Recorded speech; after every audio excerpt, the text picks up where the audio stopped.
So if I can't get Tom Cruise to be in Saratov Approach, I can at least shoot it in Ukraine and say, "Wow, this is something new. This is something I haven't ever seen before. The audience hasn't ever seen that before." This is Truly Independent, a show that demystifies the indie film journey by documenting the process of releasing independent films in theaters.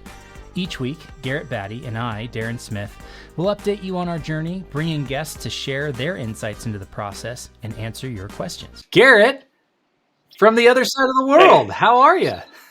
Well, I'm doing good. You can tell I'm not in my comfy kind of poster lined office. Apologize to my editor for the ugly background. The lighting works though. You at least nailed that part. Are you in a dorm room? Like where are you calling from? So I am calling from Abidjan, Ivory Coast, Côte d'Ivoire. Côte d'Ivoire, Ivory And Coast. no, it is far from a dorm room. It's a nice Airbnb Very cool. that we're at, and I've been down here for this is day 6 out of I think 39. So we'll be here. Well, I'll be in various different countries in Africa for the next about 5 weeks. Nice. Well, how about you? Where are you? I'm in the same place. I'm in my office at Okay, my good. house with my posters and my lights and feeling good. We are in summer break though, so I don't know who has a harder gig right now. You traveling Africa and Yeah. working ungodly hours, or me with two preteen and one teenage boy at home, constantly asking, "What are we going to do? What are we going to do? What are we going to do?" I say, "Figure it out. I'm working." Yep. So Boredom is a great tool for creativity, great inspiration for creativity. yes. Well, good. Well, hopefully the summer break goes by for them, and it's filled with fun activities. Yeah, so far so good. We had a nice 15-mile bike ride along remember that path we did when we were scouting for Angels in the Mine, Faith of Angels? We rode that Yeah. Vivian Park all the way to our house. It's about 15 miles, took an hour and a half. So that was our Memorial Day. Anyway, yeah, That's summer fun. fun. Well, wonderful. All right, man. Well, you're in Africa, and it sparked this thought of, we should really probably have already talked to you about co-productions, because if we count, if I did some mathing on my own here, but you've done, if I'm correct, 8 movies, and I think 4 of them have been overseas, like outside of the United States, which means you've done a lot of co-productions. So we should talk about that today. What do you think? Yeah, that sounds great, and definitely in the spirit of truly independent, those being very independent films. I don't know if they were ever co-productions, except for the one that you and I did, The Carpenter. Mm-hmm. The rest are a little bit different structure, but maybe we can get into that, or yeah, whatever. I'm excited to talk about with you. Yeah. What you want to talk about. Well, the topic has been present online, from what I can tell, over the last couple of weeks. We had our President Trump sent out a truth, I think is what they call it, that they were going to put 100% tariff on foreign produced films, and the entire industry went, "Huh? What are you talking about? What is a foreign produced film? Like, what does that look like?" Because every movie that's produced at the studio level, it seems, has some sort of co-production with, whether it's a visual effects firm or they're shooting it in London or South Africa or Australia or wherever. It's like, what is it? What qualifies? So that kind of sparked the conversation online within the film community, from what I can tell. And so I think we got to start with, what is a co-production? So I don't know that we need to have the most specific, accurate term ever. I think we need to understand, how do we see co-production? So what is it to you when you hear the word co-production? What does that mean? Well, I mean, I think it's either a financing partner um, or a production partner, but they're both like involved in the ownership of the film or some aspect of the film. So, for example, I did a movie a while ago called Freetown. It was actually shot in Ghana, but it is a co-production, or we had a production company in Ghana that was sort of our Ghana-based entity. Now, they did not bring any funding to the film, but they were a production partner in the fact that, I-60 Productions is experienced in that area. They know the crew and the cast and the rental houses, and kind of have those contacts, and are very, very embedded into that area. And so we being actually my company, Three Coin Productions, and Adam Abel's company, Go Films, all worked in conjunction with I-60 to produce this movie. Three Coin Productions raised the money and, essentially executive produced. Once that was done, and took care of the story and the creative.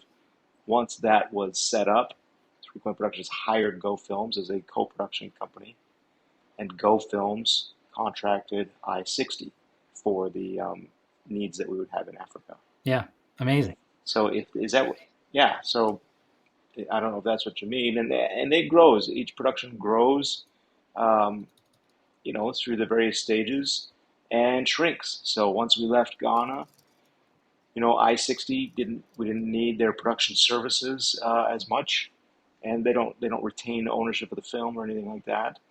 We can reach back out to them for premieres, or we needed some ADR stuff, and they helped line it in place. But it grows and shrinks. Yeah. I like that definition of partnerships, where you're cooperating, you're collaborating on producing a movie, and I'm less concerned about who's financing it and things like that. I definitely think there's part of the conversation should include this idea of you can find money outside of the United States for your films if they fit certain parameters and fit certain guidelines and requirements as far as who's working on the movie, where the movie's come, or where the money's coming from, et cetera, and even how it's being spent. But I like the idea or the definition of companies that are working together to make a movie. And so you have a movie, it's set in Ghana, and so you call them and you say, hey, you guys are producers there. You have all the contacts, the resources, the locations, the film commission, you have experience working in this area. We'd like to partner with you or collaborate with you on producing this movie. And that's very much what we did with The Carpenter as well. We didn't get any financial backing into the film from the company we worked with, but you found a company that had produced a movie in Cape Town. They were based in Cape Town. When we chatted with them, we were filling them out going, okay, do we trust these guys? Do they seem like they're at the level of what we're looking for this movie? And all things checked out. We went and did a location scout or a recce in April of 2022, met everybody, felt really good about them and the locations, and then that kind of finalized. So what it looked like during production was we had a local partner that was taking care of all of the local spend. So we basically had a lump sum that we could say, look, here's your chunk of money for the production of this movie in Cape Town. And they managed all of that. So they provided the line producer, the UPM, the crew, everything was local. And they handled all the relationships and the negotiations and the deals with locations, with vendors, with crew, with the film commission. They helped us get that taken care of. And so we relied on people that were local to co-produce the movie. And you can see that it's a co-production because when you play the movie, it says Three Coin Films. And then the next card is BoomTown Films. And so you go, okay, these companies worked together to produce this movie. That was a co-production. I love that. Yeah, the opening credits of those great big huge blockbusters. You'll see 5 or 6 production companies from the various creative partners or executive partners that are helping to either finance or orchestrate or negotiate or distribute that movie, that project. Um, and we're seeing that now in the indie world, where these are $1, $2 million, $5 million budget films. And, one of the great things of using those production partners, those co-production partners, especially foreign partners, is usually they will have experience tapping into the rebate.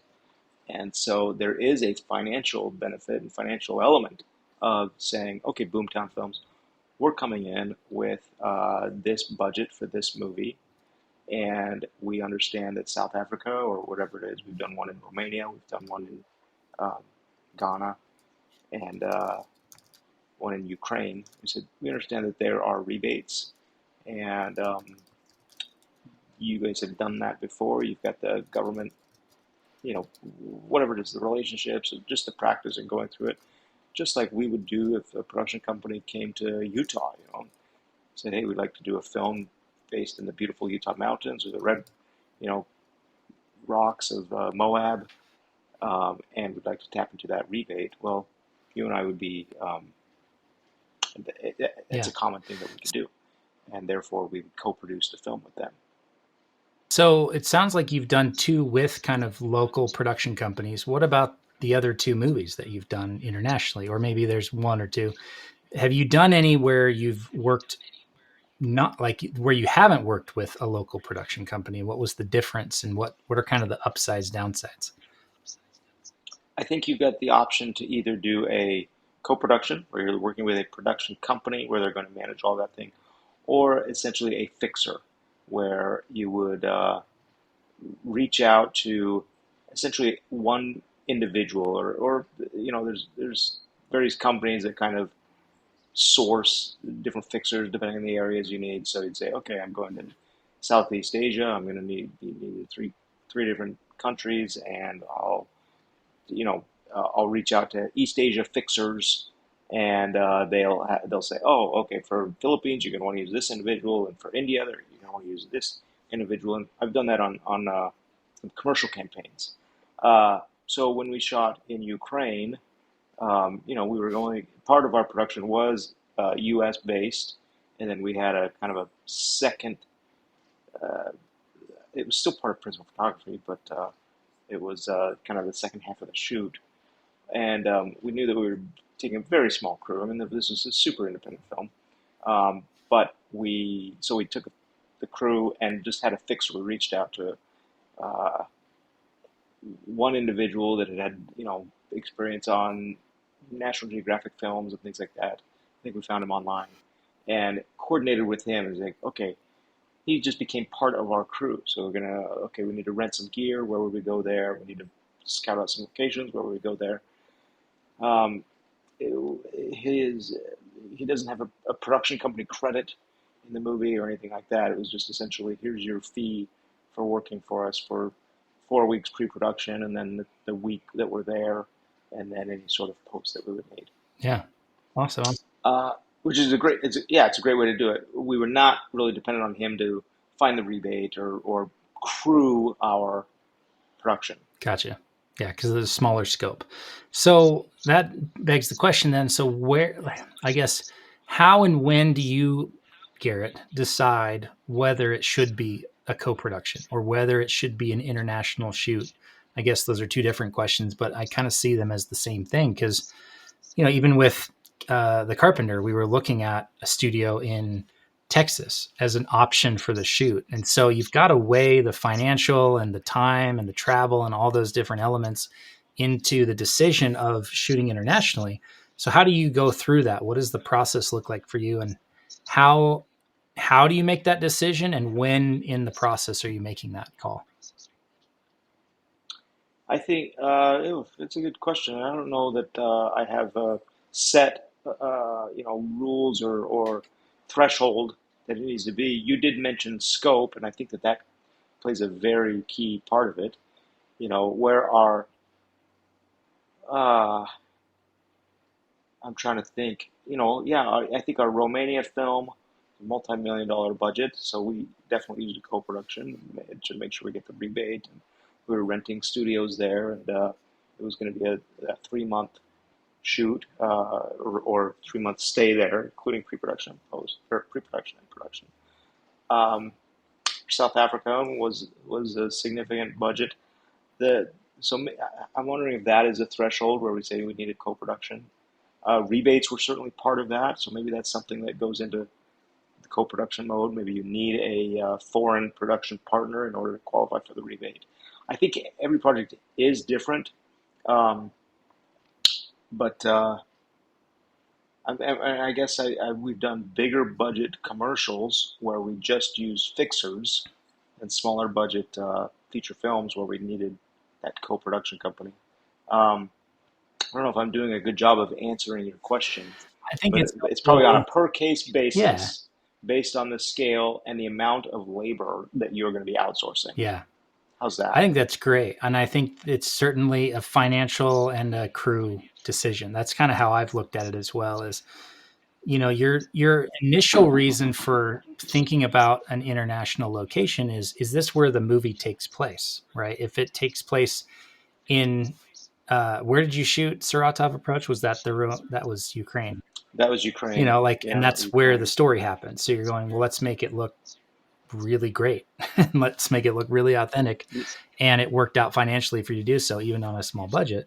That makes sense.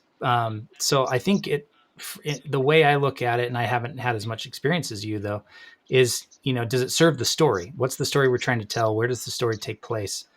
If it's in a stage and you're building a set, well, it doesn't really matter where you film. Then it becomes really a crew and a tax rebate and a financial incentive type thing, right? We know that if we can spend American dollars in Canada, we get more bang for our buck, right? Because it's like 80% to the dollar, something like that. So you can do the math and you can start making decisions that way. But we knew with the Carpenter, there were like 3 places in the world that had a set that made that could look like, time of Christ Jerusalem. So we went to the one that looked the Yeah. best, and we made that happen.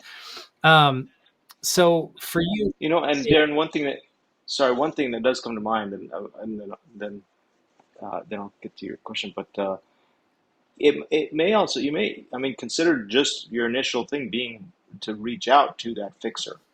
You know, put put together those initial conversations. Say, hey, here's what we're doing. It's a 120-page script, and we're looking for 6 day, 6 week shoot and a 4 week prep or whatever it is, a 3 month prep. And your fixer may or may not have input on that. Say, okay, there's a production company that we'll need, or we don't have those resources here. I can help you find whatever it is. Um, but I think that they become a valuable partner on determining whether or not you're just going to use them or go to a bigger production company yeah, model. I would also suggest people look at the film commissions themselves. If you go to New Zealand Film Commission, I've had calls and emails with them because we were looking at a movie that was potentially going to shoot out there. And we were looking for a production company that fit our budget and had done our size movies and wasn't going to rake us over the coals because we didn't know anything. And the Film Commission is really tapped into their industry there. It's their job to do so. So it's a smart place to start as a producer to go, okay, we're looking at Romania or Ukraine or South Africa. Call the film commissions. Who are the good production companies that they like working with, that they do a lot of rebates with, that they are working at the same budget level? Because they'll know if they're applying for tax incentives, they know the budgets of the films they're working on. So we can say, look, we need a production company that can work in the 1 to 5 million range, not the 50 to 100 million range. They go, oh, talk to these guys. You also Yeah, looked at what's another movie that's like the one we're trying to make, which is another great option, which is there's a quote I love from Derek Sivers. He says, the fastest way to get anywhere is to call the destination and ask for directions. So you did that. You said, hey, you made a movie that's set at the time of Christ or set in biblical times in South Africa. Can you help us make one too? And they go, yeah, we can. So my next question though was, I was curious about how does it affect the creative process for you? Do you feel like it's limiting to work with production partners in that way, or does it kind of free you up to do more of the creative stuff that you want to do? Like, how does it impact? Because here in the States, you have 100% control, right? Three Coin Productions produced 100%, like the Faith of Angels. I came on as a producer from outside of the company, right? It wasn't a co-production between you and I. It was very much your film. You hired me to produce it with you. So you had 100% control of all those decisions. How does it change for good, for better or worse when you go and do a co-production? Because I think some people might be worried that they'd be giving up creative control or financial control or ownership. So how does it play out for you?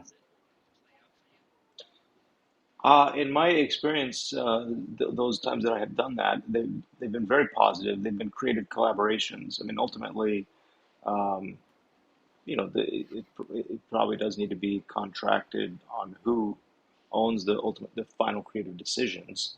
Um, but my goodness, going to South Africa and saying, okay, we're doing this Time of Christ fight movie, where and you were with us on Hmm. this. Where can we find some props? We're going to need some props. And not only did the co-production partner, BoomTown Films, with Murray McDonald and Bruce McDonald and CJ, they all said, "Oh, well, let's go to these prop houses. We have good relationships with The them." prop father. But they That was the said, best, my "The favorite the place, the prop prop father." father. That was the moment that we knew that we were going to shoot there, right? Because we just looked in and it was just this Well, and amazing prop house that, they also you know. had But they purchased all of the stuff from the movie Samson that they produced. So that's they yes, owned a bunch of that time period as far as props, as far as wardrobe. Like they had a bunch that they owned, which also was a big selling point. yes. So that is that second element. We say, okay, as far as co-production and creative input and collaboration, they already had some creative input via the previous props that they used. Now, there were certainly things that we rejected from their prop collection and their wardrobe collection that just maybe wouldn't have applied or wouldn't have played well in the film that we were creating. But to be able to have that, creative collaboration, get everybody on the same page, the other was very helpful. The other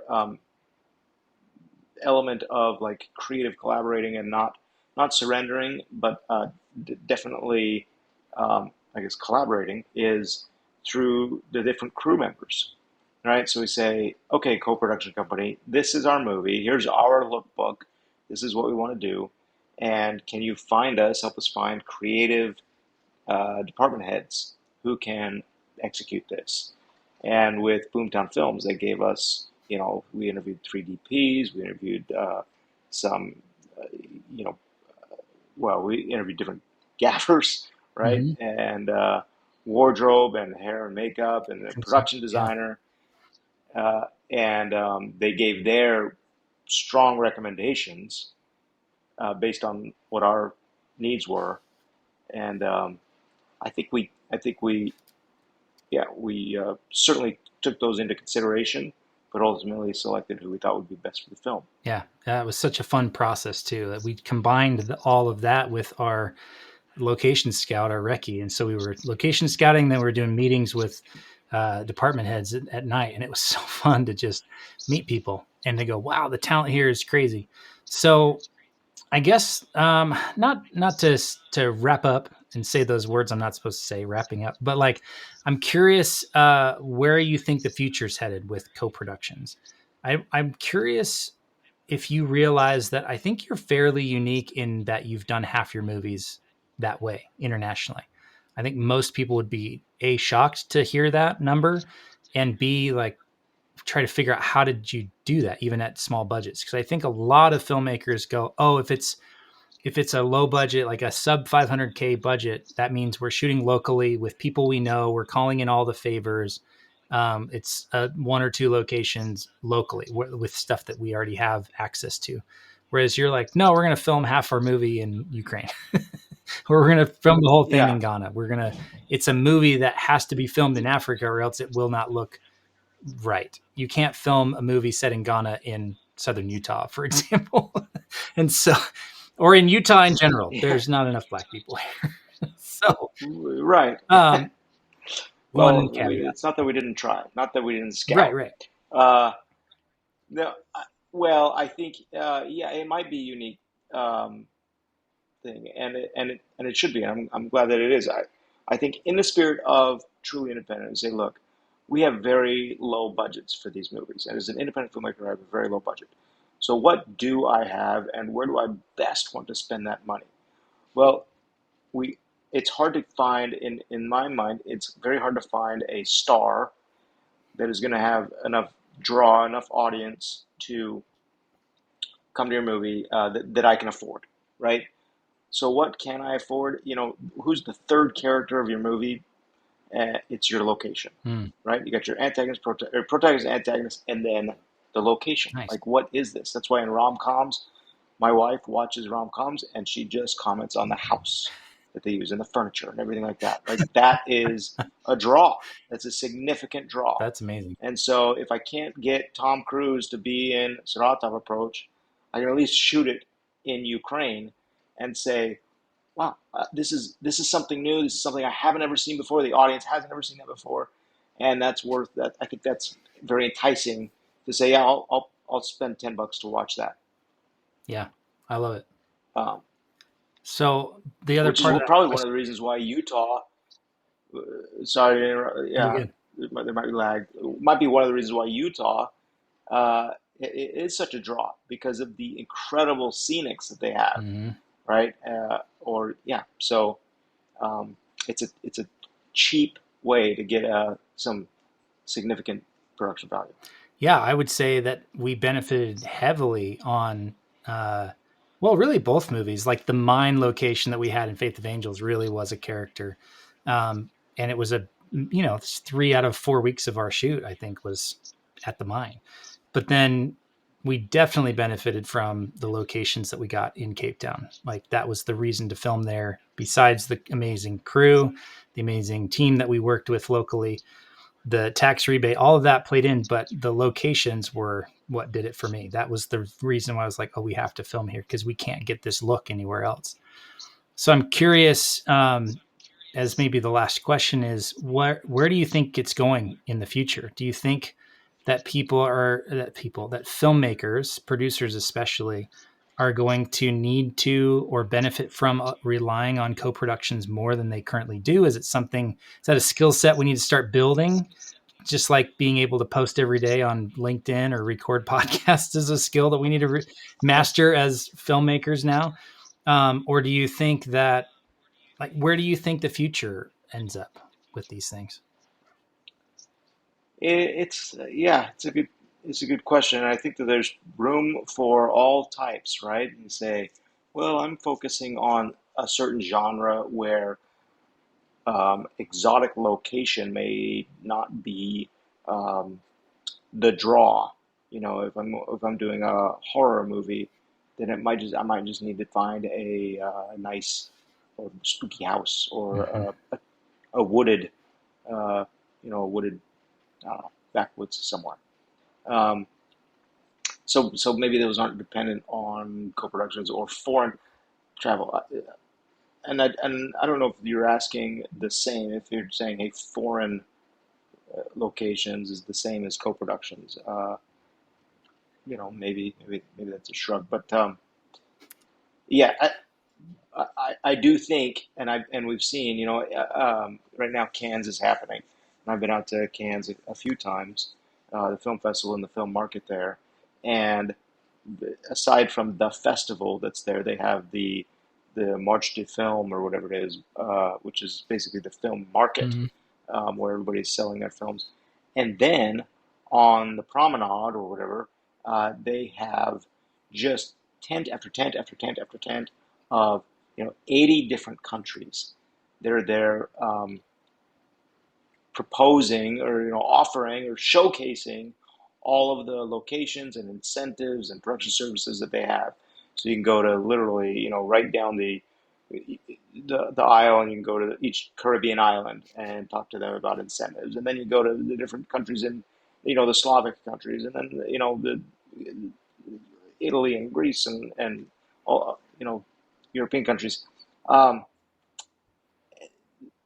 and so yes, so there is very much an industry that wants to work with outside productions companies, and I think it's a great tool. And we've seen several Utah.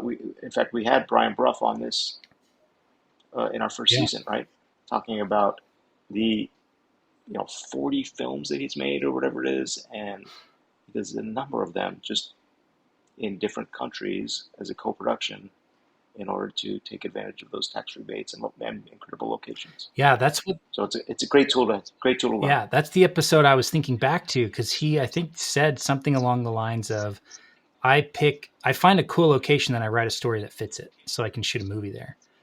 It's like, well, Sure. yeah, I think that's right. And what I think where we're headed is, whether it's a studio or whether it's independence, let's focus on the independence because of the show is about. But I think they're going to become more sovereign.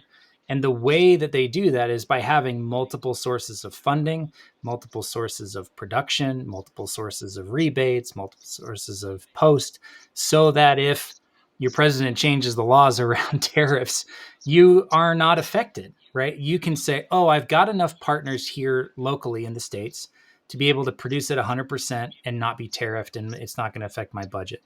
Great. So you can do that. And I think that's where most filmmakers are right now. Indie filmmakers, they're going, I can shoot in my hometown or in my home state and get the local tax incentive, get a rebate, get some discounts on locations or off on vendors because I have relationships there, and that's a great way to do it. But those that really want to have that, like, truly independent, that sovereignty around being able to produce movies for the rest of your career, I think it's going to require having these relationships, being able to say, oh, I got a guy in Canada, or I know people in Australia or New Zealand, or I know people in London or South Africa. Like, we've got some of those relationships already, and I'm building those kind of one-on-one through relationships online, where I know that if I wanted to film in Vancouver or Toronto, I got half a dozen people I can call and say, who should I be talking to? And whether it's them or someone to Yeah. recommend, I know that I can go shoot there because maybe the dollar's strong, or maybe the tax incentive changed, or whatever.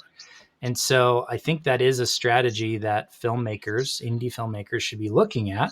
Not saying you have to do your next movie international in order to check a box, but if you're able to, then exactly like you said, when you go to a market, even if you're an indie filmmaker, you've got dozens of local, country or state film commissions that are there to attract money to come and spend it in their location. And so people are now, you flip the tables. Now you've got the leverage. You've got a movie with money to spend, and Tahiti or Jamaica or Bali or whatever is going to say, come film here and we'll give you 30% of your money back from what you spend in state. So it's a great way to expand your impact as a filmmaker, to be able to say, I can tell more stories because I can tell stories that are local to these different areas. I can work with different people. I can make different types of movies than I could make here locally. And that's only going to get more and more common, I think. I would agree. One of the things that comes to mind as you were mentioning that is because those relationships are essential and needed, um, then a word of advice and something that I think that we've tried to do is to preserve those relationships and make sure that they are valuable. I would include, making sure that we're not, you as an independent filmmaker in any situation aren't taking advantage of your crew, or, I think culturally you go in and you learn the culture, you learn how do they typically work, and I love going to a foreign country and meeting with foreign crews where I don't even speak the language, and yet we all kind of communicate through film, and you can get on set and everybody just knows the routine and the communication of film, even though we can't really talk to each Mm-hmm. other. Um, I went on my own tangent, but so learn and preserve those relationships and respect culturally their work hours, and work habits, and just kind of what they're used to. And I think you did a good job with that in South Africa, saying, hey, this is we're going to try to work how you're comfortable working. It was easy because they just put a toasty in my hand at 3 o'clock every day, and I was a very happy producer. So, Toasty. And maybe that comment is coming from my current situation, where maybe. that is not the case, and our hours are a little bit heinous right now. Mm. But that's the gig. Yep, that's the gig. Well, very cool. I do think I want to let you go to bed because I know it's late there, but we should talk for just a moment on this weekend's box office. Stitch Impossible is what they're calling it, I've heard. I Are they saw really? I saw both movies over the weekend. We saw on Thursday. We went with our boys to see Lilo and Stitch, and it was fine. They liked it. My wife loved it. I was just like, why do we need this? But it made a lot of money, It just killed. It made a a ton ton of of money money at the for box Memorial office. Weekend. And then Mission Yeah, Impossible, The Final Reckoning. I want to just spend our last few minutes talking about Tom Cruise. Everybody's calling him the last great movie star. But I want to really focus on, have you seen all the marketing that Tom Cruise himself has done over these last few weeks leading up to the opening weekend for Mission Impossible Final Reckoning?